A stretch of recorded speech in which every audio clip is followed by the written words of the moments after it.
You already know Paycheck Paul. He works, he gets paid, he tries to be responsible. He doesn't ignore his future. He doesn't pretend money doesn't matter. He does what he's told is smart. And still, it feels like progress comes slower than it should. This isn't about Paul making reckless choices. It's about something quieter and far more common, doing the right things in the wrong order. Because money doesn't respond to effort alone. It responds to sequence. Paul invests. That's supposed to mean he's on track. He has an app. He checks it. Sometimes the number goes up. And when it does, Paul feels a brief sense of relief.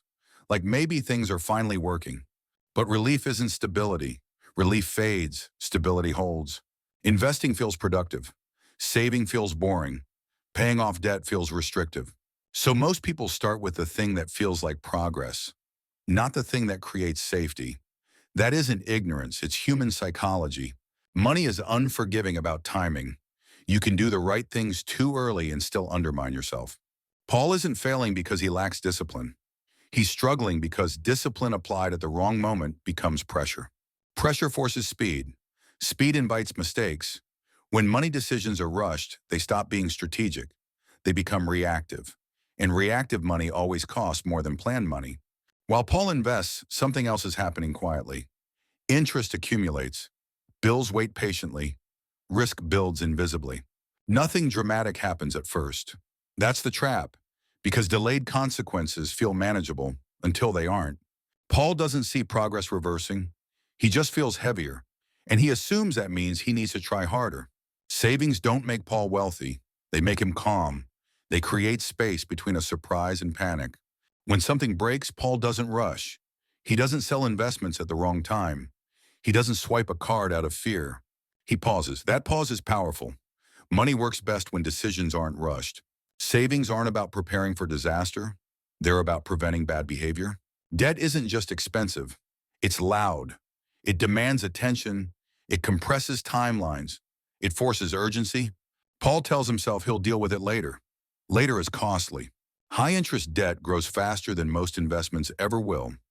Every month it exists, it quietly cancels progress. Paying it off isn't punishment, it's relief. Nothing compounds well under pressure. There is one exception. When Paul's employer offers a match, it's immediate.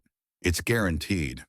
Paul doesn't need to do everything at once. He just needs to stop ignoring certainty. Everything else can wait. This is the order Paul never learned. First, create breathing room. Then, remove pressure. Then, capture guarantees. Then, optimize intentionally. Only then, invest freely. Most people reverse this. And reversing it doesn't feel reckless. It just makes everything heavier over time. Paul isn't bad with money. He wasn't taught sequencing. He was taught tools. Tools without order create confusion. Once the order changes, something shifts. Money stops feeling urgent. Decisions slow down. Progress becomes quieter, but real. Paul still invests, but now investing feels calm instead of rushed, intentional instead of hopeful, supportive instead of fragile. Nothing flashy changed, just the order. This was Paycheck Paul, and this is how money really works. Thanks for watching. Check back in with Paycheck Paul next time. We're breaking down the next money trap most people never see coming.